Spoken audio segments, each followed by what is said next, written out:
ഞാൻ ഒരു വചനം വായിച്ചുകൊണ്ട് അതിലേക്ക് ഏവരുടെയും പ്രാർത്ഥനാ നിർഭരമായ ശ്രദ്ധ ക്ഷണിക്കുകയാണ്. അപ്പോസ്തല പ്രവൃത്തികൾ 4-ാം അധ്യായം അതിൻ്റെ 17 മുതൽ 20 വരെയുള്ള വാക്യങ്ങൾ. എങ്കിലും അത് ജനത്തിലധികം പരക്കാതിരിപ്പാൻ അവർ യാതൊരു മനുഷ്യനോടും ഈ നാമത്തിൽ ഇനി സംസാരിക്കരുതെന്ന് തർജ്ജനം ചെയ്യണം എന്ന് പറഞ്ഞു. പിന്നെ അവരെ വിളിച്ചിട്ട് യേശുവിൻ്റെ നാമത്തിൽ അശേഷം സംസാരിക്കരുത്, ഉപദേശിക്കുകയും അരുത് എന്ന് കൽപ്പിച്ചു. അതിന് പത്രോസും യോഹന്നാനും, ദൈവത്തെക്കാൾ അധികം നിങ്ങളെ അനുസരിക്കുന്നത് ദൈവത്തിൻ്റെ മുമ്പാകെ ന്യായമോ എന്ന് വിധിപ്പിൻ, ഞങ്ങൾക്കോ ഞങ്ങൾ കണ്ടും കേട്ടുമിരിക്കുന്നത് പ്രസ്താവിക്കാതിരിപ്പാൻ കഴിയുന്നതല്ല എന്ന് ഉത്തരം പറഞ്ഞു. ഈ സംഭവത്തിൻ്റെ അടിസ്ഥാനപരമായ സാഹചര്യം നമുക്ക് നല്ല ബോധ്യമുണ്ട്. നമ്മുടെ കർത്താവായ യേശു ക്രിസ്തു മരിച്ച് അടക്കപ്പെട്ട് 40 ദിവസങ്ങൾ ഇഹലോകത്തിൽ തൻ്റെ ശിഷ്യന്മാർക്കും മറ്റു ചിലർക്കും ഒക്കെയായി പല ഘട്ടങ്ങളിലായി പ്രത്യക്ഷപ്പെട്ട അനന്തരം വിടവാങ്ങിപ്പോകുന്ന നേരത്ത് ഒരു കാര്യം പറഞ്ഞു. ഏറെ താമസിയാതെ പരിശുദ്ധാത്മാവ് എന്ന വാഗ്ദത്തം നിങ്ങൾക്ക് ലഭിക്കാൻ പോകുന്നു. അതുകൊണ്ട് എന്നോട് കേട്ട ആ വാഗ്ദത്തത്തെ പ്രാപിക്കേണ്ടതിന് നിങ്ങൾ യെരൂശലേമിൽ നിന്ന് വാങ്ങിപ്പോകരുത്, നിങ്ങൾ ഇവിടെ പാർക്കണം. ഇത് പറയുമ്പോൾ പെസഹ കഴിഞ്ഞ് ഒരു 40 ദിവസമായി. ഇനി ഒരു 10 ദിവസം കൂടി കഴിഞ്ഞാൽ മറ്റൊരു ഉത്സവം വരുന്നു, പെന്തക്കോസ്ത്. അങ്ങനെ പെസഹയിൽ നിന്നും 50 ദിവസങ്ങൾ ആകുന്ന പെന്തക്കോസ്തിൻ്റെ 10 ദിവസം മുമ്പ് യേശു സ്വർഗാരോഹണം ചെയ്യുന്നു. ഈ ഘട്ടത്തിലാണ് പറയുന്നത്. ആ 10-ാം ദിവസം കൂടിയാകുമ്പോൾ, അതായത് പെന്തക്കോസ്ത് നാൾ, അവർക്ക് അവിടുത്തെ വാഗ്ദത്തം പോലെ പരിശുദ്ധാത്മാവ് വിശ്വാസികളുടെ മീതെ വന്ന് ആവസിക്കുന്നു. ആത്മനിറവിൻ ശക്തിയോടെ അന്യഭാഷകളിൽ ദൈവത്തെ ആരാധിക്കുന്നു. അവരിലൂടെ വലിയ ദൈവപ്രവൃത്തി വെളിപ്പെടുന്നു. ആയിരക്കണക്കായ ആളുകൾ യേശുവിനെ കർത്താവായി സ്വീകരിക്കത്തക്ക വിധത്തിൽ അവർക്ക് പാപബോധവും മാനസാന്തരവും ഉളവാകുന്നു. അങ്ങനെ ക്രിസ്തീയ സഭ ഇതുവരെ കാണാത്ത ഒരു നിലയിലേക്ക് അതിൻ്റെ വളർച്ച ആരംഭിക്കായിരുന്നു. ഒരു കാര്യം മനസ്സിലാക്കണം. യഹൂദന്മാർ യേശുവിനെ വധിക്കേണ്ടതിന്, ആ കർത്താവിൻ്റെ മഹത്വത്തെ ഉന്മൂലനം ചെയ്യേണ്ടതിന്, തൻ്റെ മരണ ഈ നാമവും ഈ പ്രവൃത്തിയും തങ്ങൾക്ക് ശല്യമായി ഭവിച്ച ഈ സ്ഥിതിവിശേഷവും എന്നേക്കും അസ്തമിക്കും എന്ന് തെറ്റിദ്ധരിച്ചു. അവരൊരു കാര്യം അറിഞ്ഞില്ല, തങ്ങൾ ക്രൂശിച്ചവൻ്റെ കരുത്ത് എത്ര വലുതായിരുന്നുവെന്ന്. തങ്ങൾ കല്ലെറിഞ്ഞ്, തങ്ങൾ അപഹസിച്ച് ക്രൂശിൻ്റെ മുമ്പാകെ കൊണ്ടേൽപ്പിച്ച കർത്താവായ യേശു ക്രിസ്തുവിൻ്റെ മഹത്വം എന്തെന്ന് ഗ്രഹിക്കാൻ വേണ്ട പ്രാപ്തി അവർക്കില്ലാതെ പോയി. ഒന്ന് മനസ്സിലാക്കുക, ബേത്ലഹേമിൽ ജനിച്ച ക്രിസ്തുവിനേക്കാൾ വഴിയോരങ്ങളിൽ കരം നീട്ടി എന്തെങ്കിലും കിട്ടുമെന്ന് കാത്തിരുന്ന് ആശ്വാസങ്ങളെ കൈക്കൊണ്ട ജനത്തേക്കാൾ, കാവർണ്ണഭൂമിയിലും ഒക്കെ സൗഖ്യം പ്രാപിച്ച ആളുകളെക്കാൾ സന്തോഷചിത്തമായ ഒരു മനസ്സോടെയാണ് നാം ഇന്ന് ദൈവത്തിന് നിൽക്കുന്നത്. അവരെക്കാൾ സന്തോഷം നമുക്കുണ്ട്. എന്താ അതിൻ്റെ കാരണം എന്നറിയണ്ടേ? മരിച്ചെടുക്കപ്പെട്ട് ഉയർത്തെഴുന്നേറ്റവൻ്റെ വാഗ്ദത്തം ദൈവപരിശുദ്ധാത്മാവായി നമ്മോട് കൂടെ ഇന്ന് നിലനിൽക്കുന്നു. ആ ശക്തി തങ്ങളിൽ വന്നുഭവിച്ച ആ സന്തോഷത്തിൻ്റെ ആധിക്യം ശിഷ്യഗണങ്ങളെ ഭൂമിയുടെ അറ്റം വരെ യാത്ര ചെയ്യാൻ, അവിടെയെല്ലാം യേശുവിനെ പ്രസംഗിക്കാൻ പ്രാപ്തരാക്കി തീർത്തു. അത്തരത്തിലുള്ള ഒരു ഘട്ടത്തിൽ കർത്താവ് പത്രോസിൻ്റെ മീതെയും അനന്തരം ശേഷമുള്ള അപ്പോസ്തലന്മാരുടെ മേലും ഒരുപോലെ പകരപ്പെട്ട ആ ദൈവകൃപയുടെ അതിൻ്റെ വിന്യാസം അഥവാ അതിൻ്റെ പ്രകാശനം, അത് സാധ്യമാക്കുന്ന ഒരു മനോഹര ദൃശ്യമാണ് നാം ഇനി കാണാൻ പോകുന്നത്. അതെന്താണ്? യെരൂശലേമിൽ ദേവാലയത്തിന് പലതരം മണ്ഡപങ്ങളുണ്ട്, പോർട്ടിക്കോസ് ഉണ്ട്. സോളമൻസ് പോർട്ടിക്കോ എന്നൊന്നുമുണ്ട്. അവിടെയാണ് യേശു ഒരിക്കൽ നടന്നുകൊണ്ടിരുന്നപ്പോൾ ശിഷ്യന്മാർ വന്ന് ചോദിക്കുന്നത്, ആളുകൾ വന്നിട്ട് ചോദിക്കുന്നത്, വരുവാനുള്ളവൻ നീയാണോ? പറയൂ, നീ സ്പഷ്ടമായി പറയൂ, മശീഹ നീയാണോ? ഞങ്ങൾ മറ്റൊരുവനെ കാത്തിരിക്കണോ? ഈ ചോദ്യം നടന്ന സ്ഥലം. ഇനി വേറൊരു സ്ഥലമുണ്ട്, അതാണ് സുന്ദരം എന്ന് പറയുന്നത്. മലയാളത്തിൽ കിടക്കുന്ന സുന്ദരം എന്ന ദേവാലയത്തിൻ്റെ പടിവാതിക്കൽ. ആ പ്രയോഗത്തിൽ പരിഭാഷയിൽ കൺസ്ട്രക്ഷന് ചെറിയ പ്രശ്നമുണ്ട്. മറിച്ച് എങ്ങനെ കാണണം? ദേവാലയത്തിൻ്റെ സുന്ദരം എന്നറിയപ്പെടുന്ന പോർട്ടിക്കോ അല്ലെങ്കിൽ ആ എൻട്രൻസ്, അവിടെ ഒരു മനുഷ്യൻ കിടക്കുന്നു, സുഖമില്ലാത്ത ഒരു മനുഷ്യൻ കിടക്കുന്നു, നരിയാണികൾ ഉറയ്ക്കാത്ത ഒരു മനുഷ്യൻ കിടക്കുന്നു, അവൻ മുടന്തനായ ഒരു മനുഷ്യൻ കിടക്കുന്നു. അത് പറഞ്ഞുകൊണ്ടാണ് അപ്പോസ്തല പ്രവൃത്തി 3-ാം അധ്യായം ആരംഭിക്കുന്നത്. പത്രോസും യോഹന്നാനും അതുവഴി വരികയാണ്. അപ്പോൾ ഇവന്റെ ആഗ്രഹം ഒരിക്കലും പത്രോസിൽ നിന്നോ യോഹന്നാനിൽ നിന്നോ താൻ പ്രതീക്ഷിച്ചത് ഒരു ദിനാറാണ്. ദിനാറ് എന്ന് പറയുന്നതാണ് അവിടുത്തെ നാണയം. അല്ലെങ്കിൽ ആ ദിനാറിനേക്കാൾ കുറഞ്ഞ നാണയങ്ങൾ അവിടെ ഉണ്ട്. ഒരു വെള്ളിക്കാശാണ് പ്രതീക്ഷിക്കുന്നത്. അത് അവന്റെ ഉപജീവനത്തിന്റെ വഴിയാണ്. ഒരപ്പം വാങ്ങി ഭക്ഷിക്കുവാനുള്ള ഒരു സാധാരണ തുകയാണ് അവൻ പ്രതീക്ഷിക്കുന്നത്. അതവൻ അർഹതപ്പെട്ടതാണ്. നമ്മളൊക്കെ അങ്ങനെ ചെയ്യാറുണ്ട്. കാരണം അവർ വിശപ്പിന് ചോദിക്കുന്നു. വിശപ്പ് അറിഞ്ഞും വിശപ്പിന്റെ ഗുരുതരാവസ്ഥ മനസ്സിലാക്കിയും വന്ന ആളുകൾ എന്ന നിലയിൽ നാം വിശക്കുന്നവനോട് പക്ഷം ചേരുന്നു. ഒരു നാണയത്തൊട്ട് അവൻ അർഹതപ്പെട്ടതാണെന്ന് കരുതുന്നു, അത് കൊടുക്കുന്നു. ചിലർ ആഹാരം വാങ്ങി കൊടുക്കുന്നു. അതിൽ പരം അവന്റെ ആവശ്യം എന്താ? കൂടിയാൽ നഗ്നത മറയ്ക്കാനുള്ള വസ്ത്രം. വസ്ത്രം പലപ്പോഴും നഗ്നത മറയ്ക്കുന്നതിനപ്പുറത്തൊരു സംസ്കാരത്തിന്റെ കൂടി പ്രതിഫലനമാണ്. ഒരു സംസ്കാരത്തിന്റെ സൗന്ദര്യവൽക്കരണത്തിന്റെ, ശരീരത്തെ പരിഷ്കരിക്കുന്നതിന്റെ ഒക്കെ പ്രതീകമാണ് വസ്ത്രം. ആ വസ്ത്രം കൂടിയാകും അവൻ ചിന്തിക്കുക. അവന് ശരീരത്തെ പരിഷ്കരിക്കേണ്ട, അവനൊരു സംസ്കാരത്തോട് വിധേയപ്പെടേണ്ടതില്ല. മറിച്ച് പ്രകൃതി ശക്തികളിൽ നിന്നുള്ള ആ പ്രയാസങ്ങൾ, തണുപ്പും ചൂടുമൊക്കെ നേരിടുവാൻ പാകത്തിന്, നഗ്നത പരിഹരിക്കാൻ പാകത്തിന് ഒരു വസ്ത്രം, അതാണ് അവന് കിട്ടാവുന്ന കൂടിയ ഒരു ഉപഹാരം. കുറഞ്ഞ ഉപഹാരം അവന്റെ ഭക്ഷണത്തിൽ നമ്മൾ കാണിക്കുന്ന ഒരു കൂട്ടായ്മയാണ്. ഇതിലേതെങ്കിലും ഒന്ന് പ്രതീക്ഷിച്ച് അവനിങ്ങനെ കരം നീട്ടുകയാണ്. എന്തെങ്കിലും കിട്ടും, അതാണ് അവന്റെ പ്രതീക്ഷ. ആ നീട്ടപ്പെട്ട കരം പത്രോസ് കണ്ടു, യോഹന്നാൻ കണ്ടു. പത്രോസ് യോഹന്നാനോട് കൂടെ അവനെ ഉറ്റുനോക്കി. ആ നോട്ടത്തിൽ അവന്റെ ജീവിതത്തിന്റെ എല്ലാ വശങ്ങളെയും മാറ്റിമറിക്കുന്ന 1000 ചോദ്യങ്ങളുണ്ടായിരുന്നു. സ്നേഹിത, നീ എന്റെ മുമ്പാകെ കരം നീട്ടി നിൽക്കുകയാണ്. നീ ആവശ്യപ്പെടുന്നത് എന്തെന്ന് എനിക്കറിയാം. നിന്റെ ഉള്ളിലെ ആവശ്യകതയുടെ ആഴം എനിക്കറിയാം. ഒരുപക്ഷെ നീ പ്രഭാത ഭക്ഷണം കഴിച്ച് കാണൂല, നിനക്ക് ഉച്ചയ്ക്ക് ഊണ് കിട്ടിക്കാണൂല, നിനക്കൊരു പക്ഷേ വൈകുന്നേരവും ഭക്ഷണം ഉണ്ടാകുകയില്ല. നീ അഭിഹരിക്കുന്ന പ്രശ്നം എനിക്കറിയാം. അല്ലെങ്കിൽ നിനക്ക് വേണ്ടത് ലജ്ജ മറയ്ക്കാനുള്ള വസ്ത്രമാണ്. പക്ഷേ ഇത് രണ്ടും തരാനുള്ള പണം ഞങ്ങളുടെ പക്കലില്ല. വെള്ളിയില്ല, പൊന്നില്ല, ഇത് രണ്ടുമില്ല. അത് നാണയങ്ങളാണെന്ന് ഓർക്കണം, അല്ലാതെ ആഭരണ കാര്യമൊന്നുമല്ല പറയുന്നത്. വെള്ളിയും പൊന്നും ഞങ്ങൾക്കില്ല. അത് കേൾക്കുന്ന ഒരുവന് സന്തോഷം വരില്ല. അത് കേൾക്കുന്ന ഒരുവന് തനിക്കൊന്നും തരാനില്ലെന്നുള്ള വാക്ക് ആർക്കാണ് സന്തോഷം പകരുക? നിനക്ക് എന്തെങ്കിലും തരാം എന്ന് പറയുന്നതാണ് മനുഷ്യന് സന്തോഷം. പക്ഷേ ഇത് രണ്ടും ഇല്ല. ഇന്ന് സുവിശേഷങ്ങളിൽ എന്തൊക്കെ നമുക്ക് കിട്ടുമെന്ന് പറയുന്ന ഒരു ലോകത്തെ കാണുന്നു. പ്രഭാഷകൻ എന്തെല്ലാം നമുക്ക് ലഭിക്കുമെന്നതിനെ കുറിച്ച് പറഞ്ഞുകൊണ്ടിരിക്കുന്നു. എന്നാൽ നഷ്ടപ്പെടുത്തിയവൻ, കരങ്ങൾ ശൂന്യമായവൻ, ഒന്നും പക്കലില്ലാത്തവൻ, രണ്ടുപേര് ദിവാസന്മാർ വന്നിട്ട് പറയാ, ഞങ്ങൾക്കിതില്ല, ഈ കരങ്ങൾ ശൂന്യമാണ്. പ്രവർത്തിക്കുന്ന ദൈവവൈതങ്ങളെ, നമ്മുടെ കരങ്ങൾ ശൂന്യമാണ് പലപ്പോഴും, പക്ഷെ ഹൃദയം നിറഞ്ഞതാണ് നമ്മുടേത്. നമ്മുടെ ചിന്തയ്ക്കും നമ്മുടെ കാഴ്ചപ്പാടുകൾക്കും നിറവുണ്ട്. ആ കാര്യത്തിൽ നമ്മൾ ദരിദ്രരല്ല. കരങ്ങളിൽ ചിലപ്പോൾ ഒന്നും കാണൂല, ഉദ്ദേശിച്ച പോലെ പ്രവർത്തിക്കാൻ ചിലത് കണ്ടെന്ന് വരികയില്ല. നന്മ ചെയ്യാനും കൂട്ടായ്മ ആചരിക്കാനും ഒക്കെ വലിയ മനസ്സ് നമുക്കുണ്ട്. പക്ഷേ ഉദ്ദേശിക്കും വണ്ണം പ്രവർത്തിക്കാനില്ല. നിരാശ വേണ്ട സ്നേഹിത. പക്ഷേ മറ്റാർക്കും ഇല്ലാത്ത ഒന്ന് ഞങ്ങളുടെ പക്കലുണ്ട്, അത് നിനക്ക് തരാൻ പോവാണ്. മറ്റാർക്കും കൊടുക്കാത്ത ഒന്ന് എൻ്റെ പക്കലുണ്ട്, അത് തരാൻ പോവുകയാണ്. അവൻ എന്താണ് ചെയ്യുന്നതെന്ന് ആളുകൾ നോക്കുമ്പോൾ പത്രോസ് അതിധൈര്യത്തോടെ ഒരു വാക്ക അവന്റെ കരം പിടിച്ചിട്ട് നസ്രയനായ യേശുവിൻ്റെ നാമത്തിൽ എഴുന്നേറ്റ് നടക്ക. ഒരുപക്ഷെ ഇങ്ങനെ തൻ്റെ മുമ്പാകെ ഏതെങ്കിലും ഒരു റോൾ മോഡൽ യേശു അല്ലാതെ ആരും കണ്ടിട്ടില്ല. അവൻ യേശു തന്നോട് പറഞ്ഞിട്ടുള്ള, തൻ്റെ കൂടെ നടക്കുന്ന കാലത്ത് അത്ഭുതം ചെയ്യാനും അടയാളം ചെയ്യാനും യേശു ശ്രമിക്കുമ്പോൾ ഒരു ദിവസം പോലും ഈ വിദ്യയൊന്നും ചോദിച്ച് പഠിച്ചില്ല. എനിക്കും ഇത് ചെയ്യണമെന്നൊന്നും ആഗ്രഹിച്ചില്ല. ആഗ്രഹിച്ചിട്ടുണ്ടാകാം, ചോദിക്കാൻ ഭയം കാണും. പക്ഷേ ഈ വിദ്യകൾ തനിക്കും ചെയ്യാൻ സാധിക്കുമോ?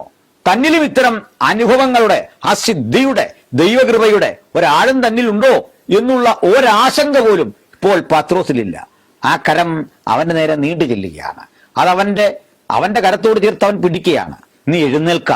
അറിയ പ്രിയപ്പെട്ടവരെ, 2000 ആണ്ടുകൊണ്ട് അതപ്പതിച്ചു കിടന്ന എത്ര മനുഷ്യരെ പിടിച്ചുയർത്താൻ എന്റെയും നിങ്ങളെയും ദുർബല കരങ്ങളെ തമ്പുരാൻ ശക്തിപ്പെടുത്തിയപ്പോൾ അത് വെള്ളിയും പൊന്നും കൊണ്ടുള്ള, നാണയം കൊണ്ടുള്ള, ബാങ്ക് ബാലൻസ് കൊണ്ടുള്ള, പ്രതിമാസ ശമ്പളം കൊണ്ടുള്ള ഒരഭ്യസനമായിരുന്നില്ല എനിക്കുള്ളത്. നമ്മുടെ മാതാപിതാക്കൾക്ക് മറ്റൊന്നും തരാൻ കഴിഞ്ഞില്ലായിരിക്കാം. നമ്മൾ ഉദ്ദേശിച്ചതുപോലെ വീതം വെച്ച് തരാൻ പറ്റിയില്ല എന്ന് വരാം. നമ്മൾ ഉദ്ദേശിക്കുന്ന നിലയിലേക്ക് പ്രചോദിപ്പിച്ചയക്കാൻ കഴിഞ്ഞില്ലെന്ന് വരാം. പക്ഷേ മറ്റാർക്കും ഇല്ലാത്ത ഒന്ന് അവർ നമുക്ക് തന്നു. അത് നസ്രയനായ യേശുവിനെ കുറിച്ചുള്ള തികവാർന്ന വിശ്വാസത്തിലേക്ക് നമ്മെ നയിക്കുന്ന ആ പ്രചോദനമാണ്. ഓർത്തു നോക്കുക, മറ്റു പലതും തരാൻ കഴിഞ്ഞില്ലെങ്കിലും വിളിച്ചുണർത്തി പ്രാർത്ഥിപ്പിക്കുന്ന അപ്പച്ചൻ, അമ്മച്ചി, സങ്കീർത്തനം വായിച്ചു കേൾപ്പിക്കുന്ന നമ്മുടെ മുതിർന്ന ആളുകൾ, വൈകുന്നേരത്തെ പ്രാർത്ഥനയ്ക്കിരിക്കുമ്പോൾ മണ്ണെണ്ണ വിളക്കിന്റെ മുമ്പിൽ ആ കരിപുകഞ്ഞ അന്തരീക്ഷത്തിൽ ജീവിച്ചു വന്നവരാണ് നമ്മളൊക്കെ. പൂർവ്വകാലത്തിന്റെ സുഖമുള്ള അത്ര നല്ല ഓർമ്മകളാണ് നമ്മളെ പ്രചോദനങ്ങളുടെ മുമ്പോട്ട് നയിക്കുന്നത്. അപ്പോഴൊക്കെ ഏത് പരിശോധനയുടെ മുനമ്പത്ത് നിൽക്കുമ്പോഴും നമുക്കൊന്നറിയാം, ഇവിടെ നിൽക്കാൻ വേണ്ട പ്രാപ്തി എനിക്കില്ല, ഈ പരിശോധന ഘട്ടത്തെ അഭിമുഖീകരിക്കാൻ വേണ്ട ശേഷി എനിക്കില്ല, ഇപ്പോൾ അഭിമുഖീകരിക്കുന്ന വിഷയങ്ങളെ ധരണം ചെയ്യാൻ എനിക്ക് കഴിവ് പോരാ. പക്ഷേ മറ്റാർക്കുമില്ലാത്തത് എൻ്റെ പക്കലുണ്ട്. അത് നസ്രയനായ യേശുവിൻ്റെ നാമമാണ്. എന്താ യേശുവിൻ്റെ നാമം? ശരിയായി യേശുവിനെ ഉച്ചരിക്കേണ്ടത്, ആ പ്രൊനൗൺസിയേഷൻ യഹോഷ്വ എന്നാണ്. യാഹുവേ, യാഷ്വ, രണ്ട് പദങ്ങളുടെ സമന്വയമാണ് യഹോഷ്വ. ആ യഹോഷ്വയുടെ മലയാളമാണ് നമ്മൾ പറയുന്ന യേശു, അല്ലെങ്കിൽ അതിന്റെ ഗ്രീക്ക് പരിഭാഷയാണ് ഈസോസ്. ആ ഈസൂസിന്റെ ഇംഗ്ലീഷ് വൽക്കരണമാണ് ജീസസ് എന്ന് പറയുക. അപ്പൊ യഹോഷ്വ എന്ന് തന്നെ നമുക്ക് ചിന്തിക്കാം. യാഹുവേ, യാഷ്വ, യഹോവ രക്ഷകനാകുന്നു. യേശു നമ്മളെ രക്ഷിക്കുന്നവനാണ്. ആ രക്ഷകൻ എന്നത് സത്യത്തിൽ ഒരു ഘട്ടത്തിലായി നമുക്ക് നൽകിത്തന്ന ഒരു ഉപകാരത്തിന്റെ പേരിലല്ല രക്ഷകനായിരിക്കുന്നത്. രക്ഷകൻ ഒരു പദവിയാണ്. നമുക്ക് മറ്റൊരർത്ഥത്തിൽ എടുക്കാം. നമുക്ക് അപ്പനും അമ്മയുള്ളവര്, എനിക്ക് അപ്പനും അമ്മയും ഇല്ല, മരിച്ചുപോയി രണ്ടാളുകളും. നമ്മൾ ഭൂരിപക്ഷം പേരുടെയും അപ്പനമ്മമാര് അങ്ങനെ ആയിരിക്കാം. ഒരുപക്ഷെ ചിലർക്കുണ്ടാകാം, അല്ലെങ്കിൽ ഒരാളുള്ളവരുണ്ടാകാം. മാതാപിതാക്കൾ നമുക്ക് ഒരിക്കലായി നൽകിയ ഒരു ഉപകാരം കൊണ്ടാണോ അവർ രക്ഷകരായിരിക്കുന്നത്? എങ്ങനെയാണ് അവർ രക്ഷകരായിരിക്കുന്നത്? താഴെ വീണപ്പോൾ കരം പിടിച്ചുയർത്തിയത് കൊണ്ടാണോ? അല്ല. കാരണം പലരും നമ്മളെ കരം പിടിച്ചുയർത്തിയിട്ടുണ്ട്. ഭക്ഷണം തന്നതിന്റെ പേരിലാണോ? അല്ല. പലരും നമുക്ക് ഭക്ഷണം തന്നിട്ടുണ്ട്. സേവനങ്ങളുടെ പേരിലാണോ? അല്ല. പലരും നമ്മളെ സേവനം ചെയ്തിട്ടുണ്ട്. അപ്പൊ പിന്നെന്താണ്? അപ്പൻ അമ്മ അതൊരു പ്രിവില്ലേജ് കൂടിയാണ്. ആജീവനാന്തമുള്ള മറ്റൊരു പ്രിവില്ലേജ് എനിക്കുണ്ട്, ഒരു സ്ഥാനം എനിക്കുണ്ട്, ഒരു പൊസിഷൻ എനിക്കുണ്ട്, ഒരു സ്റ്റാറ്റസ് ഉണ്ട് എനിക്ക്. അതെന്താണ്? എനിക്കൊരു രക്ഷകൻ, എന്നേക്കുമുള്ള രക്ഷകൻ. ആ രക്ഷകൻ കർത്താവ് യേശുവാണ്. ആ യേശുവിന്റെ നാമം അങ്ങോട്ട് പ്രയോഗിച്ചപ്പോൾ ഇവൻ ചാടി എഴുന്നേൽക്കുകയാണ്. അവന്റെ ശിരാനരമ്പുകളിലൂടെ ദൈവശക്തി കൂടെ ഒരു പ്രവാഹം സംഭവിക്കുകയാണ്. അവന്റെ ശരീരത്തിൽ വേദനയുള്ള മണ്ഡലങ്ങളിൽ, രക്തയോട്ടം നിലച്ച ഇടങ്ങളിൽ, അവന്റെ ആ സെൻസേഷനൊക്കെ നഷ്ടപ്പെട്ട ശരീരഭാഗങ്ങളിലേക്ക് യേശുവിന്റെ ശക്തി ചൈതന്യം അങ്ങോട്ടാഴ്ന്നിറങ്ങുകയാണ്. ഒന്ന് ആലോചിച്ചാട്ടെ, എത്ര സുഖമുള്ളൊരു അനുഭൂതിക്കാണ് അവൻ വിധേയനായത്. അവന്റെ ശരീരത്തെ മുഴുവൻ മാറ്റിമറിക്കുന്ന ആ ദൈവ സാന്നിധ്യം, സുഖമുള്ള ആ ദൈവ സാന്നിധ്യം അവന്റെ ജീവചര്യകളെ മുഴുവൻ മാറ്റി, അവന്റെ കാഴ്ചപ്പാടുകളെ മാറ്റി. അവൻ ചാടിയും തുള്ളിയും ദൈവത്തെ മഹത്വപ്പെടുത്തി. എത്ര ആനന്ദമാണ് അവൻ അനുഭവിച്ചത്. ദേവാലയമകത്തുണ്ട് ഈ മുടന്തന് പ്രവേശനമില്ലാത്തതാണ്. കാരണം കൈയൊടിഞ്ഞവനും കാലൊടിഞ്ഞവനും കണ്ണറിയാത്തവനും ഒന്നും കടക്കാൻ കഴിയാത്ത വിധം പ്രവേശനം നിഷേധിച്ചു വെച്ച ആലയത്തിൽ അവന് വരാൻ പറ്റിയ പരമാവധി സ്ഥലത്ത് അവൻ വന്നിരിക്കുക. ഇനി ഒരളവ് കൂടി അവനകത്തേക്ക് പ്രവേശനമില്ല. പക്ഷേ ആലയത്തിനകത്ത് അവന് പ്രവേശനമില്ലെങ്കിലും യേശുവിൻ്റെ ഹൃദയത്തിനകത്ത് അവന് പ്രവേശനമുണ്ട്. സ്നേഹിത, നിനക്ക് പല ജീവിത മണ്ഡലങ്ങൾ ആളുകൾ കൊട്ടിയടച്ചിരിക്കാം. നിനക്ക് പോകാൻ കഴിയില്ലെന്ന് എനിക്കും നിങ്ങൾക്കും മുമ്പിൽ ചില വഴികൾ ആളുകൾ തടഞ്ഞു വെച്ചിരിക്കുക. ഇവിടെ വരെ നിനക്ക് വഴിയുള്ളൂ എന്ന് പറഞ്ഞിരിക്കുക. ഉയർച്ചയുടെ വഴികൾ, ജീവിത മുന്നേറ്റങ്ങളുടെ വഴികൾ, ജീവിത വിജയങ്ങളുടെ വഴികൾ ഇവിടെ വരെ ഉള്ളൂ.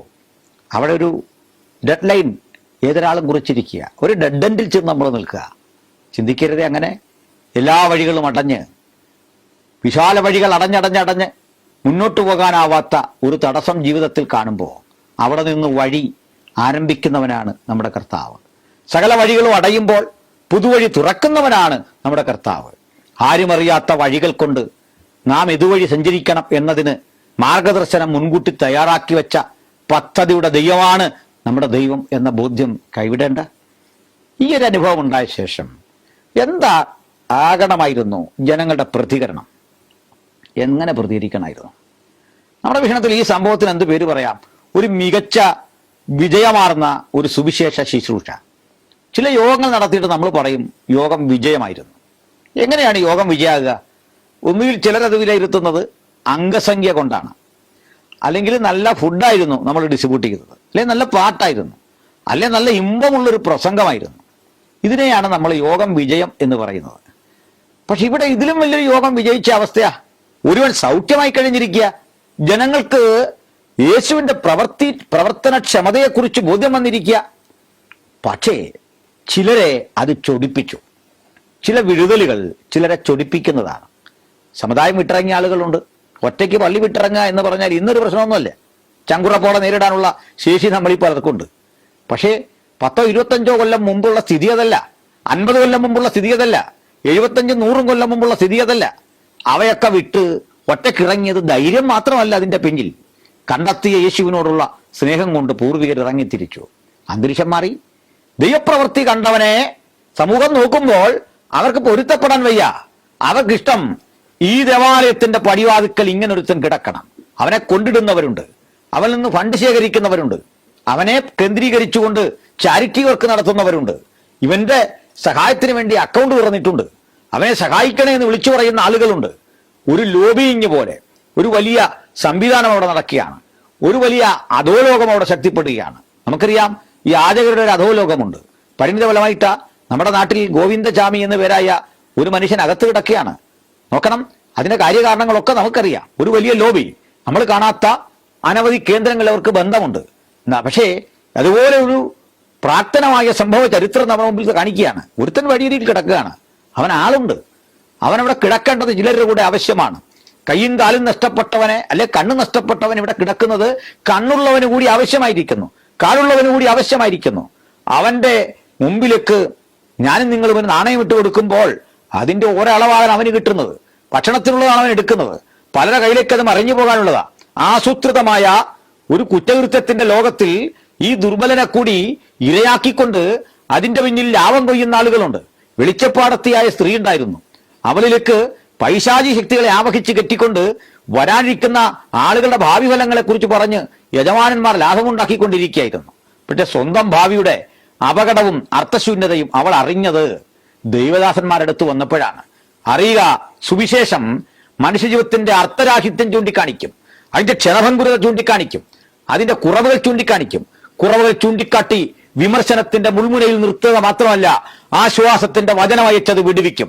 പ്രതിസന്ധികളുടെ നടുവിൽ വചനം ഇടപെട്ട് ശുദ്ധീകരിക്കും. ഇതാ ആ ഭ്രാന്തി പെൺകുട്ടി സൗഖ്യമായി.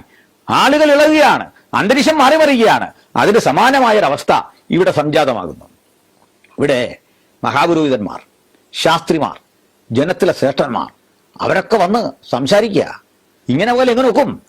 ഇതെന്താ ഈ സ്ഥിതി? ഇതെന്താ ഇവിടെ സംഭവിക്കുന്നത്? ജനം, സാധാരണ ജനത്തെക്കുറിച്ച് പറയുക. പത്രോസിന്റെയും യോഹന്നാന്റെയും ധൈര്യം കാണുകയാലും അവർ പഠിപ്പില്ലാത്തവരും സാധാരണ മനുഷ്യരുമാണ് എന്നത് കണ്ടും അവർ വിസ്മയിച്ചുപോയി. സ്നേഹിത, നമ്മുടെ കഴിവ് പഠിപ്പിന്റെ കഴിവല്ല, നമ്മുടെ കഴിവ് പാരമ്പര്യങ്ങളുടെ ഘടകങ്ങളല്ല. നമുക്ക് ദൈവം നൽകിയിരിക്കുന്ന കൃപ എന്ന് പറയുന്നത് അനിതര സാധാരണമായ ഒന്നാണ്, ആർക്കും വിചാരിക്കാൻ കഴിയാത്ത ഒന്നാണ്. കാരണം ലോകത്തുള്ള വസ്തുക്കളൊക്കെ കൊടുക്കും തോറും കുറയുകയാണല്ലോ പതിവ്. നിങ്ങൾ ബാങ്കിൽ നിന്ന് പണം എടുത്തു കൊടുക്ക്, അത്രയും പണം കുറഞ്ഞതിന്റെ അറിയിപ്പ് പെട്ടെന്ന് നിങ്ങൾക്ക് കിട്ടും. നിങ്ങൾ ജീവിതത്തിൽ ഏത് ഘട്ടത്തിലും നിങ്ങളുടെ ഇത്തരത്തിലുള്ള സ്ഥിതിവിശേഷങ്ങളെ, നിങ്ങളുടെ പക്കലുള്ളതിനെ നിങ്ങൾക്ക് മറ്റൊരാൾക്ക് ഡിസ്ട്രിബ്യൂട്ട് ചെയ്യുന്നതിലും അത് കുറഞ്ഞുകൊണ്ടേയിരിക്കും, അതിൻ്റെ വ്യാപ്തി കുറഞ്ഞുകൊണ്ടിരിക്കും. പക്ഷെ ദൈവകൃപ അങ്ങനല്ല, അത് കൊടുക്കും തോറും കൂടിക്കൊണ്ടിരിക്കും, അത് വീണ്ടും വീണ്ടും വീണ്ടും വന്നുകൊണ്ടിരിക്കും. നമ്മളറിയാത്ത ഇടങ്ങളിലൂടെ അതിൻ്റെ പുരോഗതി, നമ്മളറിയാത്ത നിലകളിലൂടെ അതിൻ്റെ സമൃദ്ധി അനേകർക്ക് പ്രയോജനപ്രദമാകുന്ന ഒന്നായി തീർന്നുകൊണ്ടിരിക്കും. നമുക്കിന്ന് ഈ നല്ല ദൈവത്തിൻ്റെ സന്നിധിയിലേക്ക് അടുത്തെല്ലാം കഴിയുമ്പോൾ ഓർത്തിരിക്കേണ്ട ഒരു വസ്തുതയുണ്ട്, ഒരു കാര്യമുണ്ട്. അത് എന്താണ്? പ്രിയപ്പെട്ടവരെ, ഇത്രയും വലിയ ശുശ്രൂഷ ചെയ്തിട്ട് ഇവരെന്തായിരുന്നു പ്രതീക്ഷിക്കുന്നത്? ഇവരൊന്നും ഭൗതിക നന്മ പ്രതീക്ഷിക്കുന്നില്ല. തങ്ങൾക്ക് കിട്ടിയ കൃപ സൗജന്യമായി കൊടുക്കുന്ന ആളുകളെയാണ് കണ്ടത്. നമ്മളിന്ന് ആത്മീയ രംഗമൊക്കെ ഒത്തിരി മാറിക്കഴിഞ്ഞിരിക്കുന്നു. ഇത്തരം ഒരു കർത്തവ്യം നിറവേറിയിട്ട് ഫണ്ട് കളക്ട് ചെയ്യാൻ വേണ്ടി ആളുകൾ ശ്രമിക്കാറുണ്ട്. ഏറ്റവും നല്ല തുക ദൈവത്തിന് കൊടുക്കാൻ പറഞ്ഞ് പ്രേരിപ്പിക്കാറുണ്ട്. ഏറ്റവും വലിയ തുക കൊടുക്കണമെന്ന് പഠിപ്പിക്കാറുണ്ട്. ഇതിനൊക്കെ ഇവിടെ വചനമെന്ന് എനിക്കറിയില്ല, എന്താണ് അതിന്റെ പ്രമാണമെന്ന് എനിക്കറിയില്ല, ഏത് വചനത്തെ ആധാരമാക്കിയാണ് നിർബന്ധ പുരസ്സരം അങ്ങനെ ഫണ്ട് ശേഖരിക്കുന്നത് എനിക്കറിയില്ല. കാരണം 2 നാണയത്തിട്ടുള്ളവളെയും കണ്ടിട്ട്, അവൾ ഇട്ടതിനെ കണ്ട് പ്രകീർത്തിച്ച യേശുവാണ് തിരുവെഴുത്തിലെ യേശു. ഇവിടെ അത്തരം ഒരു ഇടപെടലൊന്നും കാണുന്നില്ല. ആത്മീയത ഈ രണ്ടാളുകൾക്കും ദൈവദാസന്മാർക്കാർക്കും ഒരു സമ്പത്തിന്റെ സമാഗമ വഴിയായിരുന്നില്ല. അവർ പോകാനൊരുമ്പെടുന്നു, അടുത്ത ശുശ്രൂഷയ്ക്ക് തയ്യാറെടുക്കുന്നു. ഈ ഘട്ടത്തിൽ കൂടി വന്ന ആലോചന സംഘം അവർക്ക് കൊടുക്കുന്ന ഒരു നിർദ്ദേശമാണ്. ആ നിർദ്ദേശം എന്താന്ന് കേട്ടുക. അത് ജനത്തിലധികം പരക്കാതിരിക്കുക. നിങ്ങൾ ഈ ചെയ്തത് ആരും അറിയരുത്. രണ്ടാമത്തെ കാര്യം, അവർ യാതൊരു മനുഷ്യനോടും ഈ നാമത്തിൽ ഇനി സംസാരിക്കരുത്. ഇതാരാണ് പറയുന്നത്? ന്യായാധിപ സംഘമാണ്. ഇത് കോടതിക്ക് തുല്യ അധികാരമുള്ള ഒരു ബദൽ കോടതിയാണ്. അവരെ വിളിപ്പിച്ചിട്ട് പറഞ്ഞു, വേറൊന്നും ചെയ്യുന്നില്ല, നിങ്ങൾ ചെയ്തത് തെറ്റായിപ്പോയി. ഏതാ തെറ്റ്? ഒരുത്തിനെ സൗഖ്യമാക്കിയത് ഗുരുതര കുറ്റാണ്. കാരണം ഇത് മതവിശ്വാസത്തിന്റെ സംഘടിതമായ സംവിധാനത്തിന്റെ കടക്കൽ കത്തിവെക്കുന്ന പ്രവൃത്തിയാണ് നിങ്ങൾ ചെയ്തത്. അതുകൊണ്ട് ഇവിടെ മതം സൂക്ഷിക്കപ്പെടണം, ഇവിടെ സ്ഥാപനം സൂക്ഷിക്കപ്പെടണം. പ്രസംഗമൊക്കെ കൊള്ളാം, ഈ പ്രവർത്തനമൊക്കെ കൊള്ളാം. ബട്ട് നിങ്ങൾ ശ്രദ്ധിക്കേണ്ട കാര്യം, നിങ്ങൾ ഇനി ഇപ്പോൾ സംഭവിച്ചത് പരക്കാൻ പാടില്ല, സ്പ്രെഡ് ചെയ്യാൻ പാടില്ല. രണ്ടാമത്തെ കാര്യം, ഈ നാമത്തിൽ ഇനി നിങ്ങൾ പ്രസംഗിക്കാനും പാടില്ല. പ്രിയപ്പെട്ടവരെ, ചിലക്ക് ഈ നാമത്തിന്റെ വില അങ്ങനെ അറിയാം. ഈ നാമത്തിന്റെ വില നേരാവണ്ണം അറിഞ്ഞവരാണ് നമ്മൾ. ഈ നാമത്തിന്റെ വില നേരാവണ്ണം ഗ്രഹിച്ചവരാണ് നമ്മൾ. പക്ഷേ ഇവിടെ ഇപ്പോൾ ഒരു കാഴ്ച കണ്ടു. ഈ നാമത്തിന്റെ ശക്തി ചൈതന്യത്തെ തിരിച്ചറിഞ്ഞവൻ അവനോട് വന്നിട്ട് പറയാണ്, ഈ നാമം നീ ഒഴിവാക്കണം. നമ്മെ ഇങ്ങനെ തർജ്ജനം ചെയ്താൽ എന്താകും നമ്മുടെ പ്രതികരണം? ഞാൻ പറയും, സ്നേഹിത, ഈ നാമമാണ് എനിക്ക് വിലയും നിലയും പദവിയും തന്നത്. ഞാൻ എന്തായിരിക്കുന്നുവോ ആ അളവിലേക്ക് എന്നെ ഉയർത്തിയത്. ഞാൻ എന്താകുമോ ആ അളവിലേക്ക് എന്നെ ഉയർത്തിക്കൊണ്ടിരിക്കുന്നത്. ആ ഉയർച്ചയൊന്നും ഭൗതിക അർത്ഥത്തിലല്ലേ ഞാൻ പറയുന്നത്. ഇനി നമ്മൾ കടന്നു പോകാനുള്ള ആത്മീക ജീവിതത്തിന്റെ ഒട്ടേറെ തലങ്ങൾ അതിലേക്ക് എന്നെ വളർത്തിയത്, എന്നെ വളർത്തിക്കൊണ്ടേയിരിക്കുന്നത് ആ നാമമാണ്. ഞാനുള്ള കാലത്തോളം, പ്രപഞ്ചമുള്ള കാലത്തോളം, അല്ല നിത്യത വരെ, അന്തമില്ലാത്ത യുഗങ്ങൾ എന്നെ കരുതുന്ന ആ കരത്തിന്റെ ഉടമയുടെ പേരാണ് നമ്മുടെ കർത്താവായ യേശു. ആ യേശുവിന്റെ നാമം അത് ശ്രേഷ്ഠമാണ്. അതിൽ ഇനി പ്രസംഗിക്കാൻ പാടില്ല. തർജ്ജനം ചെയ്തു, കമ്പൾസറി ആയിട്ട് പറയുക, നിങ്ങൾക്ക് ചെയ്യാൻ പാടില്ല. അത് രണ്ട് കാര്യങ്ങൾ പാടില്ല.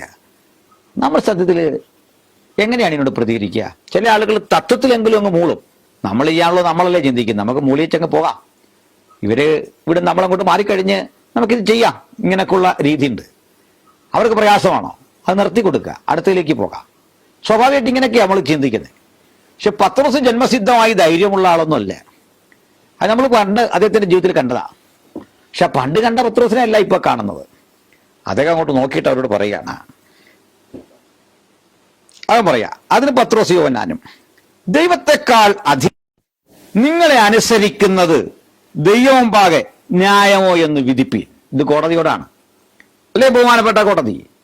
ദൈവത്തെക്കാൾ അധികം നിങ്ങളെ അനുസരിക്കുന്നത് വിഹിതമോ എന്ന്, അതാണോ ന്യായം എന്ന് നിങ്ങളെന്ന് വിധിച്ച്, നിങ്ങളുടെ വാക്കും ദൈവത്തിന്റെ വാക്കും ഇത് ഏതാണ് ഞങ്ങൾ അനുസരിക്കേണ്ടത്? Which one is important? ഏതാണ് ആധികാരികം? ഏതാണ് സുപ്രധാനം? ഏതാണ് പരമപ്രധാനം? ഒന്ന് പറയൂ, ഒന്ന് ബോധ്യപ്പെടുത്തൂ. അവരുടെ നാവ് ഇറങ്ങിപ്പോകുന്ന പോലായി. വീണ്ടും പറയാണ്, പക്ഷെ ഞങ്ങൾ മറുപടിക്ക് കാത്തു നിൽക്കാതെ പത്രോസ് പറയുകയാണ്.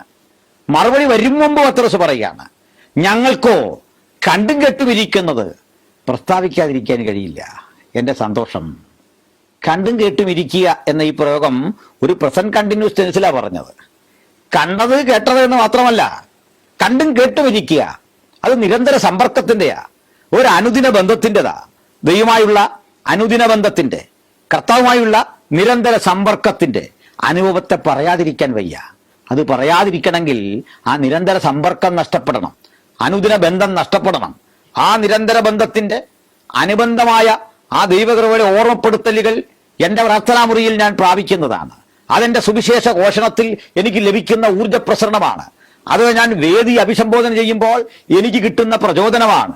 പാപികൾ രക്ഷിക്കപ്പെടുമ്പോൾ അത് കണ്ട് കൺകുളിർക്കുമ്പോൾ എനിക്ക് തരുന്ന ആത്മീകമായ സന്തോഷമാണ്. ഞങ്ങൾക്കത് പറയാതിരിക്കാൻ നിർവാഹമില്ല.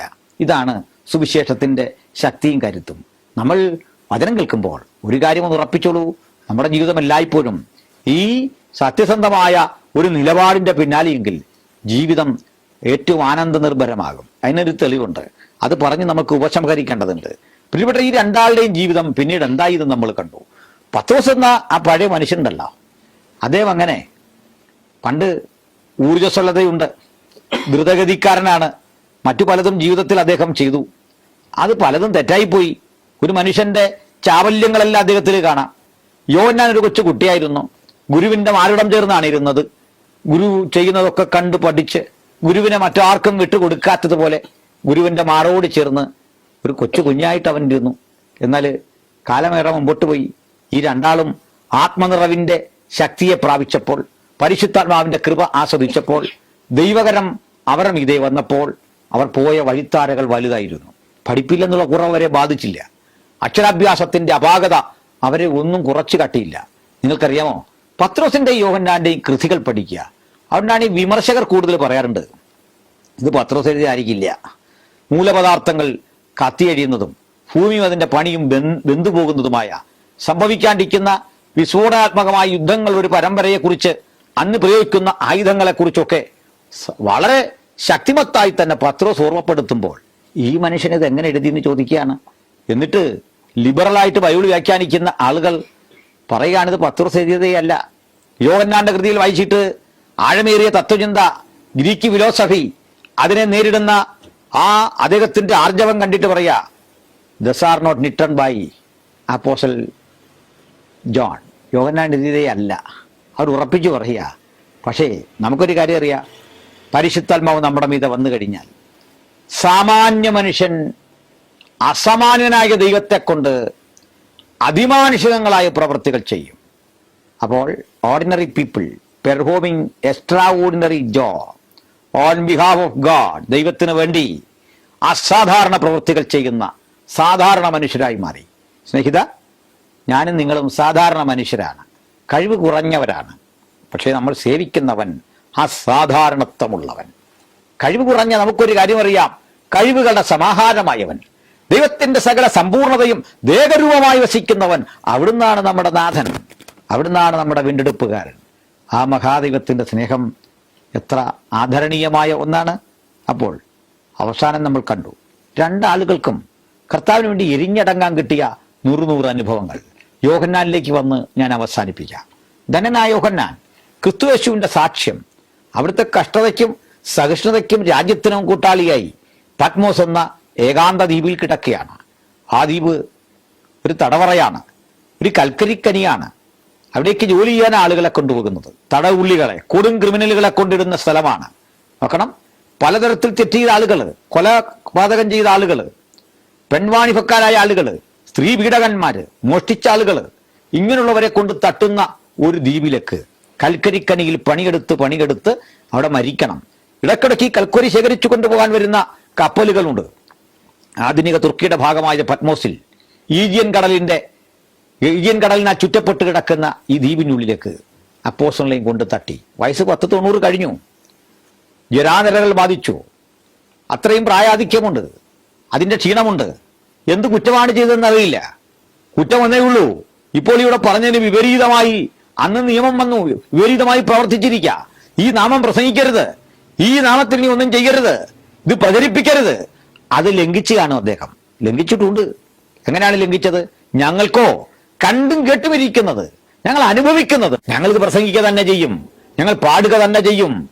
മറ്റുള്ളവർക്ക് ശല്യമാകാത്ത വിധം ഞാൻ എൻ്റെ ആത്മീക സന്തോഷങ്ങളെ പ്രകടമാക്കുന്നത് എൻ്റെ മനുഷ്യാവകാശമാണ്, ഞാനത് നിർവഹിക്കുക തന്നെ ചെയ്യും. ഈ ബോധത്തോടെ അദ്ദേഹം പ്രസംഗിച്ചു. പത്മോസിലേക്ക് നാട് കടത്തപ്പെട്ടു. ആ പത്മോസ് ദ്വീപിൽ അദ്ദേഹം ചുറ്റും കാണുന്ന എന്താണ്? താൻ ഒരു അനുസരണക്കേടിന്റെ ഭാഗമായിട്ട് ഇവിടെ വന്നത്. ഏതാ അനുസരണക്കേട്? മനുഷ്യനെ അനുസരിച്ചില്ല, ദൈവത്തെ അനുസരിച്ചു. ആദ്യ മനുഷ്യന് പറ്റിയത് അവൻ പിശാച് പറഞ്ഞ വാക്കുകൾ കേട്ട് അതിന് ശരിവെച്ചു. ആ ശരിയുടെ അടിസ്ഥാനത്തിലാണ് യാത്ര ചെയ്തത്. നമ്മുടെ ശരികൾ ദൈവത്തിന്റെ ശരികളാകട്ടെ, നമ്മെ നയിക്കുന്നത് ദൈവത്തിന്റെ ശരികളാകട്ടെ, നമ്മുടെ ലക്ഷ്യങ്ങൾ ദൈവത്തിന്റെ ശരികളുടെ സാധൂകരണമാകട്ടെ. മറിച്ച് സ്വന്തം ശരികളിലല്ല ഊന്നിയത്. അവൻ പത്മോസ് ദ്വീപിലെത്തി. മരണം കൊലവിളിക്കുന്ന, കഴുകന്മാർ ചുറ്റും പറക്കുന്ന, മരണത്തിന്റെ ഭീതി വിതയ്ക്കുന്ന ആ അന്ത്യനിമിഷങ്ങൾക്ക് കാത്ത് അനേക ആളുകൾ കിടപ്പുണ്ട്. തനിക്ക് മുന്നമേ കടന്നുപോയ ഹതഭാഗ്യർ പലരും മരണത്തോട് മല്ലടിച്ചവിടെ കിടപ്പുണ്ട്. ചിലർ ഇതൊന്നും കാണാതെ കൽക്കരിക്കനിൽ പണിയെടുക്കുന്നുണ്ട്. ക്രിമിനലുകളാണ് കൂടുതൽ, വഷളത്വം നിറഞ്ഞ മനസ്സോടെ, അതിനോടൊന്നും വിട പറയാനില്ലാതെ അവിടെയും തങ്ങളാൽ കഴിയുന്ന തിന്മകൾ ചീത്ത വിളിക്കുന്നവർ, അട്ടഹസിക്കുന്നവരൊക്കെ അവിടെ ഉണ്ട്. ചിതറിക്കിടക്കുന്ന അസ്ഥികൂടങ്ങളുണ്ട്. മുന്നമേ കടന്നുപോയവരുടെ പ്രാണൻ നിലച്ചവന്റെ ശരീരങ്ങൾ അവിടെ കിടപ്പുണ്ട്. അത് കൊത്തിവലിക്കുന്ന പ്രാണികളും പക്ഷികളുമുണ്ട്. അതിന്റെ നടുവിൽ കർത്താവിന്റെ അസൻ പറയാണ്, കർത്തൃ ദിവസത്തിൽ ഞാൻ ആത്മാവിവശനായി, എന്നിലേക്ക് ദൈവത്തിന്റെ ചൈതന്യം ഇറങ്ങി വന്നു, ദൈവാത്മാവിനിൽ ഇറങ്ങി വസിച്ചു. എന്താണ് ഇതിന്റെ അർത്ഥം? നമ്മിൽ വ്യാപരിക്കുന്ന ദൈവങ്ങളുടെ ആഴവും അളവും മനുഷ്യനും നിശ്ചയിക്കുന്നതിനും നിഗമനം ചെയ്യുന്നതിനും ഒക്കെ അപ്പുറത്താണ്. അതുകൊണ്ട് അനന്ത സാധ്യതകളുള്ള ഒരു വിശ്വാസത്തിൻ്റെ വഴിയാണ് നമ്മൾ തിരഞ്ഞെടുത്തത്. യേശുവിൻ്റെ പാത അതുതന്നെയാണ്, യേശുവിൻ്റെ വഴി അതുതന്നെയാണ്. ആ യേശുവിനെ ഹൃദയത്തിൽ ഉൾക്കൊണ്ട നാൾ മുതൽ ഒന്നുറപ്പാക്കിക്കൊള്ളുക. ഞാൻ ഈ വഴി വന്നിരുന്നില്ലെങ്കിൽ പത്രോസിന് പറയാൻ സാധിക്കും, ബേത്സയിദ കടൽക്കരയിൽ മീൻ പെറുക്കി നടക്കുകയോ കടലിൽ മീൻ പിടിച്ച് നടക്കുകയോ അവിടെ കൊണ്ട് ജീവിതം തീരേണ്ട ഇടത്ത് നിന്ന് ഇന്നിതാ ഞാൻ യെരൂശലേമിൻ്റെ ടൗണിലെത്തി. ആ ടൗണിൽ ഞാൻ കടന്നു പോകുമ്പോൾ ദാ കാണുന്ന ഒരു സ്ഥിതി എന്താണത്? അവിടെ ഒരു മനുഷ്യൻ വഴിയോരത്ത് കിടക്കുന്നു. അവനെ കരം പിടിച്ചുയർത്താൻ, അവനിലൂടെ എൻ്റെ ദൈവത്തിൻ്റെ ശക്തിയെ പ്രവഹിപ്പിക്കുവാൻ ഞാൻ ഒരു ചാലക ശക്തിയായി മാറി. ഞാനൊരു മീഡിയ ആയി മാറി. ഞാനൊരു ചാനലായി മാറി. പ്രിയപ്പെട്ടവരെ, നിങ്ങൾക്കും എനിക്കും ഈ ചാനലായി ഭവിക്കേണ്ട, ഒരു മീഡിയയായി ഭവിക്കേണ്ട, ഒരു മാധ്യമമായി ഭവിക്കേണ്ട ഒരു സമർപ്പണത്തിൻ്റെ അനുഭവത്തിലേക്ക് കടന്നു പോകാൻ സാധിക്കുമോ? കർത്താവിന് എന്നെയും നിങ്ങളെല്ലാം ആവശ്യമുണ്ട്. ഏതൊരാളെ എവിടെ നിന്ന് ഉപയോഗിക്കുന്നു? നമ്മൾ ആരാണെന്ന് നോക്കിയല്ല, പശ്ചാത്തലം നോക്കിയല്ല, സാഹചര്യം നോക്കിയല്ല. സമർപ്പണം, അതാണ് സുപ്രധാനം. ഏവരെയും ദൈവം വിളിക്കുന്നു. സമർപ്പണം സുപ്രധാനമാണ്. കമ്മിറ്റ്മെന്റ്. ആരാണ് കമ്മിറ്റ് ചെയ്യുന്നത്? തമ്മെ തന്നെ സമർപ്പിക്കുന്നത്. ആ സമർപ്പണത്തിലാണ് തമ്പുരാന്റെ പ്രവൃത്തി അടിസ്ഥാനപ്പെട്ടിരിക്കുന്നത് എന്ന സത്യം നമ്മൾ തിരിച്ചറിയേണ്ടതുണ്ട്. ഏതായാലും ഇന്ന് പിരിയുമ്പോൾ ഒരു കാര്യം നിശ്ചയിച്ചുറപ്പിച്ചു പോകണം. ഇതാ എന്നെ കാത്ത് സുന്ദരമെന്നൊരു ദേവാലയത്തിൻ്റെ പടിവാതുക്കൽ ഒരു അഭയാർത്ഥി കഴിയുന്നു. അവനെ അഭയാർത്ഥി കേന്ദ്രത്തിലെത്തിക്കുന്ന ഒരു സാമൂഹ്യ സേവനമാണ്. അവന് ഭക്ഷണം കൊടുക്കുന്ന ഒരു സാമൂഹ്യ സേവനമാണ്. അവൻ്റെ വിശപ്പിനെ എങ്ങനെ പരിഹരിക്കാൻ ശ്രമിക്കുക, അതൊക്കെ ജീവകാരുണ്യപരമായ ധർമ്മമാണ്. പക്ഷെ ഒരു കാര്യം അറിയണം, അത് നിരീശ്വരനും അവിശ്വാസിയും അന്യമതസ്ഥനും ഒക്കെ ചെയ്യുന്നു. പക്ഷെ അവർക്ക് ഏറ്റവും വിലപിടിപ്പുള്ള ഒന്നിനെ കൊണ്ടെത്തിക്കണം. അത് സുവിശേഷമാണ്. പ്രിയപ്പെട്ടവരെ, ഇങ്ങനെ സുവിശേഷം ഇന്ത്യ മഹാരാജ്യത്തിൽ എത്തിച്ചിരുന്നില്ലെങ്കിൽ ഞാനും നിങ്ങളും എന്താകുമായിരുന്നു? നമ്മുടെ സമൃദ്ധി, നമ്മുടെ അധ്വാനം, നമ്മുടെ ആ ജീവിതത്തിൽ കിട്ടിയ എല്ലാ നന്മകളും ഇത്തരം ഇങ്ങനെ കിടക്കുന്നവനെ കരം പിടിച്ചുണർത്താൻ ഒരു വഴിയാകട്ടെ. ആ ദുർബല കരം കൊണ്ട് ഒരുവനെ നേരെ നീട്ടിക്കൊടുത്തിട്ട്, സ്നേഹിത, നീ പ്രതീക്ഷിച്ചതല്ല ഞാൻ തരുന്നത്, നിരാശ വേണ്ട, നിന്റെ പ്രതീക്ഷയ്ക്കപ്പുറത്ത്. പ്രിയ സ്നേഹിത, താങ്കളുടെ വാക്ക് ഒരാളെ ഇങ്ങനെ പ്രചോദിപ്പിച്ചിട്ടുണ്ടോ? താങ്കളുടെ ആ നിലപാട് ഒരുവനെ സന്തോഷഭരിതനാക്കിയിട്ടുണ്ടോ? നിരാശപ്പെടുത്തുന്ന ശബ്ദങ്ങൾക്കുള്ളിൽ ഒന്നുകൂടി പറഞ്ഞ് ഒഴിവാക്കിയാണോ? പലപ്പോഴും നമ്മുടെ അരികിലേക്ക് കൊച്ചുകുട്ടികളുടെ ദൈന്യതയാർന്ന മുഖം കാണാം, കയ്യിലൊരു ലോട്ടറി കാണും, അല്ലെങ്കിൽ മറ്റെന്തെങ്കിലും കാണും, ഒരു ചെറിയ വസ്തു വിൽക്കാൻ നിൽക്കുന്ന, വഴിയോരത്ത് നിൽക്കുന്ന ഒരാളെ കാണും. ദൈന്യതയാർന്ന മുഖം കൊണ്ട് അവൻ നമ്മുടെ അരികിലേക്ക് വരികയാണ്, ഒരഭയാർത്ഥി. ഒരുപക്ഷെ നമുക്കത് ആവശ്യം കാണില്ല. അവനോടുള്ള സ്നേഹം കൊണ്ട് അതൊരെണ്ണം വാങ്ങുകയാണ്. ഒരു പ്രയോജനമുള്ള വസ്തുവായിരിക്കില്ല. അവനോടുള്ള കാരുണ്യം, അത് ജീവകാരുണ്യപരമായ ഒരു ബോധമാണ്. എന്നാൽ അതിനപ്പുറത്ത് അവനിൽ പ്രതീക്ഷ അർപ്പിച്ചിട്ട് നീ വിജയിക്കാൻ പോകുക കുഞ്ഞെ, നിന്റെ വഴി വിശാലമാകാൻ പോകുക കുഞ്ഞെ, നീ അനുഗ്രഹിക്കപ്പെടാൻ പോകുക കുഞ്ഞെ, നമുക്കവനെ പ്രചോദിപ്പിച്ചയക്കാം. പക്ഷേ വഴിയിൽ കാത്തിരിക്കുന്നത് അഭിനന്ദനങ്ങളല്ല. കർത്താവിന്റെ നാമത്തിൽ വിജയം വരിച്ചവരെ കാത്ത് അഭിനന്ദനങ്ങളുടെ പൂച്ചെണ്ടുകളല്ല ഇരിക്കുന്നത്. അവിടെ കാത്തിരിക്കുന്നത് പൂമാലകളല്ല. അവിടെ കാത്തിരിക്കുന്നത് കല്ലീറുകളുടെ, ആക്ഷേപങ്ങളുടെ, ശരവർഷങ്ങളുടെ, കോടതി വ്യവഹാരങ്ങളുടെ ഒരു വലിയ വെല്ലുവിളിയാണ് നിറഞ്ഞിരിക്കുന്നത്. പക്ഷെ ഭക്തനൊരു കാര്യം അറിയാം, ഞാൻ ഈ വെല്ലുവിളിയെ ഗൗനിക്കുന്നില്ല. ഞാൻ പൂമാല പ്രതീക്ഷിച്ചില്ലല്ലോ, ഞാൻ ആദരവ് പ്രതീക്ഷിച്ചില്ലല്ലോ, ഞാൻ അംഗീകാരം പ്രതീക്ഷിച്ചില്ലല്ലോ. ഞാൻ പ്രതീക്ഷിച്ചത് ക്രിസ്തുയേശു നിമിത്തമുള്ള നിന്ദയാണ്. ഇതറിഞ്ഞിട്ടാണ് പത്രോസ് പറയുന്നത്, ക്രിസ്ത്യാനിയായിട്ട് കട്ട സഹിക്കേണ്ടി വന്നാൽ ലജ്ജിക്കരുത്. ഈ നാമം ധരിച്ചിട്ട് ദൈവത്തെ മഹത്വപ്പെടുത്തി അത്രേ വേണ്ടത്. നമുക്ക് ലജ്ജിക്കേണ്ട ഘട്ടം ഒരിക്കലും കർത്താവ് വരുത്തില്ല. പക്ഷെ കഷ്ടതയുടെയും വേദനയുടെ ആഴങ്ങൾ ജീവിതത്തിൽ വരാം. ആ അവസ്ഥാവിശേഷങ്ങളിലൊക്കെ ഓർക്കണം, ഉടയവനെ, നിന്റെ പുത്രനെ ഞങ്ങൾക്ക് അയച്ചു തരിക വഴി, അവിടുന്ന് കാൽവരുടെ കൊലമരത്തിൽ പീഡിപ്പിക്കപ്പെടുക വഴി അനുഭവിച്ച സഹനത്തിൻ്റെ ഒരു ഭാഗമെങ്കിലും ആകാൻ അടിയനെയും അതിൻ്റെ ഭാഗമാക്കണമേ. കർത്താവിനോട് ചേരാൻ പ്രിയപ്പെട്ടവരെ, കർത്താവ് അനുഭവിച്ച സഹിഷ്ണുതയുടെ വഴിയിലൂടെ നമുക്ക് യാത്ര ചെയ്യാം. അവിടുത്തെ രാജ്യത്തിൻ്റെ കൂട്ടവകാശികളായി നമ്മൾ അങ്ങനെയാണ് തീരുന്നത്. പലപ്പോഴും നമ്മുടെ ശ്രദ്ധ അതല്ല. നമ്മൾ പലപ്പോഴും ആഗ്രഹിക്കുന്നത് ഇവന് 2 വെള്ളി നാണയം കൊടുക്കുക, അവന് ഫുഡ് കൊടുക്കുക, എൻ്റെ ജോലി തീർന്നു. പക്ഷെ അതിനപ്പുറത്തുള്ള ഒരു വലിയ ആത്മീക ഡെപ്പോസിറ്റ് അത് തങ്ങളുടെ പക്കലുണ്ട്. അത് ഷെയർ ചെയ്യാൻ വന്നിരിക്കുക. നമ്മൾ ഇല്ലായ്മകളെ ചൊല്ലി സ്വയം ശൂന്യനാകാറുണ്ട്. എനിക്കവരെ സഹായിക്കണമെന്നുണ്ടായിരുന്നു, പറ്റുന്നില്ല. എനിക്ക് ആ കാര്യം പറയണമെന്നുണ്ടായിരുന്നു, അവസരം കിട്ടിയില്ല. അതിലും വലിയ ആളുകളുണ്ടല്ലോ, ചെയ്യട്ടെ എന്ന് കരുതി. പക്ഷെ ഇവിടെ അപ്പോസ്തലന്മാർ മാറി നിന്നില്ല. കൂട്ടത്തിൽ ഏറ്റവും അറിവില്ലാത്ത 2 പേരാ പക്ഷെ അവർക്കൊരു കാര്യം അറിയാം, യേശു സ്നേഹിച്ചെടുത്ത 12 ശിഷ്യന്മാരിൽ ആ ഇന്നർ സർക്കിളിൽ പെടുന്ന 3 പേരിൽ 2 പേരായി ഇവര്. അണ്ട് യേശു വെറുതെ വിളിക്കില്ല, ഒരു ലക്ഷ്യം കാണാതെ യേശു വിളിക്കില്ല. ആ ലക്ഷ്യം മറ്റൊന്നുമല്ല, ഈ ദുർബലനെ കൊണ്ട് ഞാൻ എൻ്റെ ശക്തിമത്തായ പ്രവൃത്തി ചെയ്യിക്കും. നമുക്ക് അങ്ങനെ തന്നെ ചിന്തിക്കാം. തമ്പുരാനെ, ഞാനൊരു ദുർബലനാ, നീ എന്നെ തിരഞ്ഞെടുത്തത് നിന്റെ ശക്തിമത്തായ പ്രവൃത്തി കാണാൻ, നിന്റെ ശക്തിമത്തായ പ്രവൃത്തിക്ക് സാക്ഷ്യം വഹിപ്പാൻ, നിന്റെ ആ സുവിശേഷ ചൈതന്യം എൻ്റെ ജീവിതത്തിൽ ഏറ്റെടുത്ത് അനേകരിലേക്ക് കൊണ്ടെത്തിക്കാൻ. പ്രിയപ്പെട്ടവരെ, അപ്പോസ്തല പ്രവൃത്തി ഒരു മഹത്തരമായ ചിന്ത തരുന്ന കൃതിയാണ്.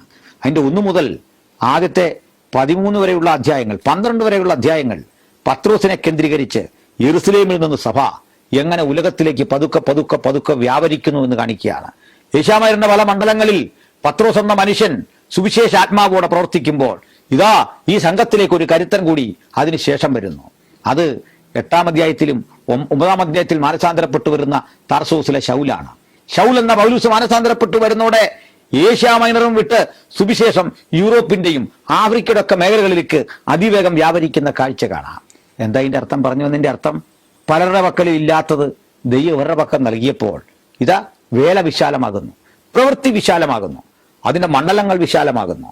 അപ്പോൾ ഇന്ന് ഈ വചനം കേൾക്കുന്ന നമ്മുടെ പ്രവർത്തന മേഖലകൾ വിശാലമാകട്ടെ, നമ്മുടെ വീക്ഷണങ്ങൾ വിശാലമാകട്ടെ, കാഴ്ചപ്പാടുകൾ വിശാലമാകട്ടെ. സുന്ദരം എന്ന ആ ദേവാലയവും അതിൻ്റെ പരിസരത്ത് കിടന്നവനും ചരിത്രത്തിൻ്റെ ഭാഗമായി. ഇന്ന് ആ ദേവാലയത്തിൻ്റെ ആ പോർട്ടിക്കോ അതൊക്കെ ശൂന്യാവശിഷ്ടങ്ങളുടെ ഉള്ളിൽ പെട്ടുപോയി. ജീർണിച്ച് തകർന്ന് ഒടിഞ്ഞുമൊക്കെ കിടക്കുന്ന അതിൻ്റെ അവശിഷ്ടങ്ങൾ അവിടെ കിടപ്പുണ്ട് എന്നതിനപ്പുറത്ത് അതിന് പ്രത്യേകിച്ച് ഒരു വിധത്തിലും അത് അതേ വിധത്തിൽ സംരക്ഷിക്കപ്പെട്ടിട്ടില്ല. പക്ഷേ ചരിത്രമുറങ്ങുന്ന ആ സ്ഥലം പറയുന്നു, ഇതാ സഹസ്രാബ്ദങ്ങൾക്കപ്പുറത്ത് 2 ദുർബലർ ഇതുവഴി വന്നു. കയ്യിൽ പണമില്ലാത്തവർ, മറ്റൊരു കഴിവുമില്ലാത്തവർ, പേസൈതക്കടലിൽ മീൻ പിടിച്ചുപജീവനം കഴിച്ചവർ, ഒരു സബദിയുടെ പുത്രൻ, ഇതാ യോഹന്നാന്റെ പുത്രനായ ശിമോൻ എന്ന പത്രോസ്, പേരില്ല, പ്രസിദ്ധിയില്ല, ഗലീലിയക്കാരെന്ന് ആക്ഷേപിക്കപ്പെട്ടവർ.